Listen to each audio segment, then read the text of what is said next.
তিন শ্রেণীর ব্যক্তির বিরুদ্ধে আল্লাহ বলেন আমি নিজেই কিয়ামতের দিন মামলা দায়ের করব। I will be against them in the day of judgment. Three categories of people I will be against them in the day of judgment. তিন শ্রেণীর লোক কিয়ামতের দিন তারা ছাড় পাবে না।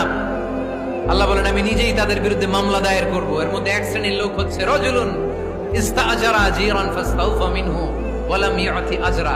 একজন শ্রমিক ভাড়া করে তার কাছ থেকে কাজ নিয়েছে কিন্তু তার পারিশ্রমিক আদায় করে নাই।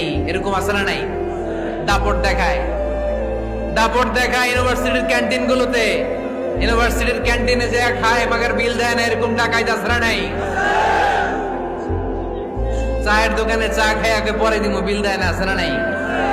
দোকানে যে পণ্য কিনে বিল দেয় না, পরে দিমু, আছে না নাই? কিয়ামতের দিন আল্লাহ তোরে মাস্তানি ছুটাবে, চিল্লা এখন ঠিক কিনা? আনা খাসমুহুম, আমি নিজেই তাদের বিরুদ্ধে মামলা দায়ের করব। কথাটা কার? এজন্য বিশ্বনবী বললেন খবরদার, মেহনতি মানুষ, খেটে খাওয়া মানুষ, এদের দোয়া কবুল হয়ে যায়। আতুল আজিরা আজরাহু ক্বাবলা আন ইয়াজিফা আরাকুহু। খবরদার, বিশ্বনবী বললেন শ্রমিকের ঘাম শুকিয়ে যাওয়ার আগে তাদের পারিশ্রমিক মিটিয়ে দাও। বিশ্বনবীর বিখ্যাত হাদিস, আতুল আজিরা আজরাহু ক্বাবলা আন ইয়াজিফা আরাকুহু। শ্রমিকের ঘাম মাটিতে লাগার আগে, শুকিয়ে যাওয়ার আগে তাদের পারিশ্রমিক মিটিয়ে দাও। কেননা তারা যদি বদদোয়া করে তোমার জীবনকে জাহান্নাম বানিয়ে দিবে কে?